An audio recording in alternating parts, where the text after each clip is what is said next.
Hello everyone, my name is Ivo and welcome to Cooking with the Coias. Rapini, have you ever had it? Well, let me tell you folks, it's a superfood. It's packed with fiber, vitamins, and minerals, and for me, it's a staple in my household. I have it at least twice a week. And today, I'm going to prepare it in the manner how Laura prefers me to make it, and let me show you that method right now. So, when buying rapini, look for a nice green, fresh one. If you see like these buds, for example, start to turn yellow, stay away from those. They're going to be old and they're going to taste a little more bitter. And another thing to check is the ends. You see the ends here, how they're nice and white? There's green and white.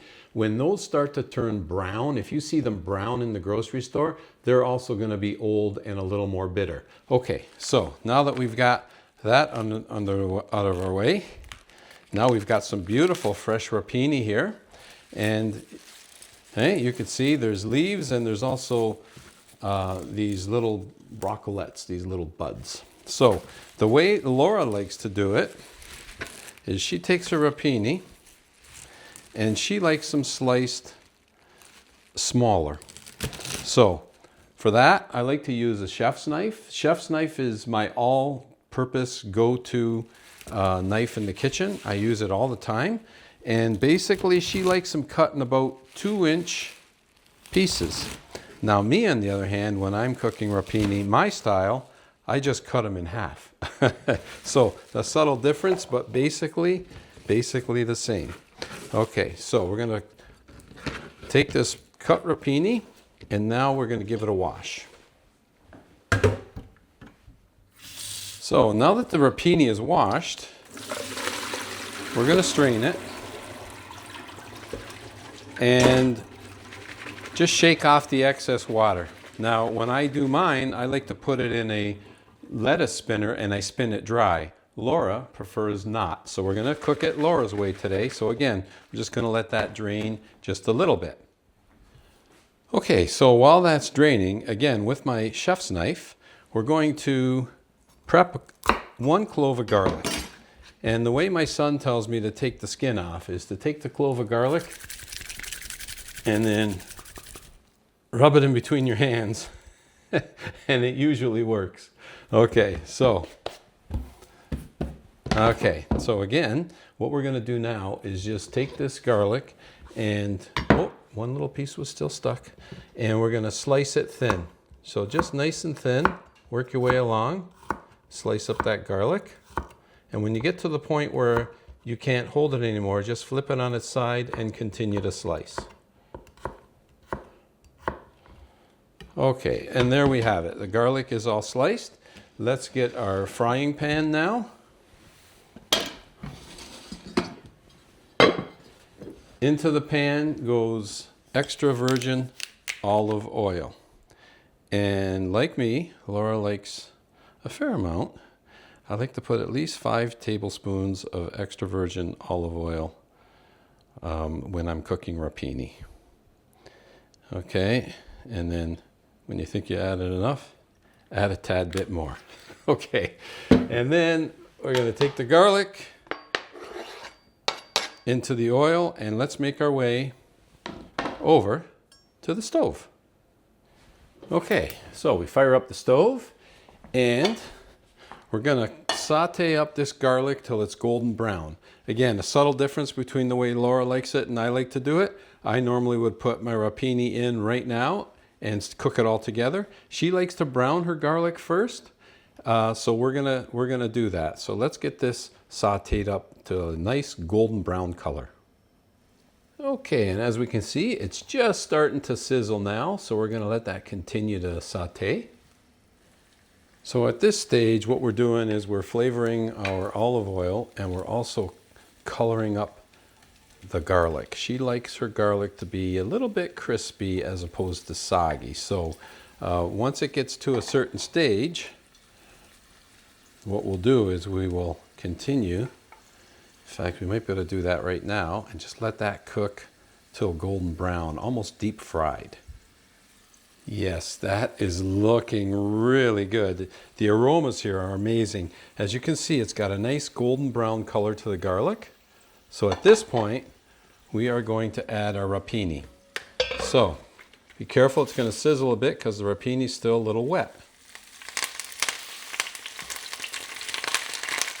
Okay, in it goes. And don't worry, this is going to cook down. Okay, so the rapini goes in, and then she likes the lid on just for a couple minutes to get it to come down, and then she likes to cook with the lid off after that, which is different than the way I do it. But again, we're cooking her style today, and like me, she does not boil her rapini, neither do I, because when you boil your rapini first, people do that to remove the bitterness. You're also taking half of the vitamins and minerals out. So keep it all intact. Just look for that nice fresh rapini. As I mentioned earlier, it will be less bitter, it'll taste great, and you retain all the nutrients and all the benefits of this superfood. All right, just give it a minute and then we'll take the lid off. Okay, it's been just over a minute and I'm gonna take the lid off because if we leave the lid on, it has that steaming effect. And all we do now is quite simply just keep working it until it starts to shrink down in size, and toss it over and get it coated with that beautiful extra virgin olive oil. Okay, so at this point we're just leaving it, it's on medium heat, and we're just sauteing it and getting it coated in all that olive oil. All right, and let that continue to cook. So as you can see, it's sauteing up, it's getting softer, it's come down in size, and if you take a look, it's basically absorbed all that extra virgin olive oil. There's a little bit of water here, residual water from the rapini, but everything's been tossed up nicely. And oh, one other factor, you see these thicker, harder, woodier ends? I should have mentioned this earlier, but you can just with a knife, just peel off the outside layer, and inside this will be a nice tender piece. So right now it's still fine. It's just going to be a little harder to eat. Let's call it a little woody, but you could eliminate that by just removing the skin all the way around, and you'll be good to go with a nice tender inside. Okay, and the other thing you could do if you don't want to cook them at all is put them aside and chop them up in your minestrone or in your soups. Okay, so now it's just a matter of how much you want them to cook down. How soft do you want them? So I'm going to just continue to cook. They're cooked right now, but I want them to be a little bit softer. Let's say they're a little bit more than al dente. So I'm going to let them cook just a little bit longer. And of course, as it's cooking, we can add a little bit of salt to taste. That's enough. And then toss that in. This is shaping up. It only takes minutes, and you can see it's getting softer. So I think we are going to, that's soft enough. We're going to call it right there. Toss it with that salt. Beautiful. All right. That gets closed. Turn that off. And let's plate this. Everything goes into our serving dish. If there is any residual olive oil, you want it all in that dish. Okay, and there we have it. One head of rapini, superfood, ready for the taste test right there.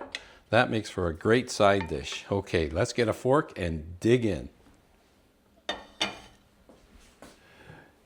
Yes, one of my absolute favorite vegetables right there, rapini. Okay, so for the taste test, let's take a little floret, let's take a tough piece, and let's take some of the greens. How's that? There we go. All right, fork. Just a little sample of all of them. The toughness, the floret, the softer greens.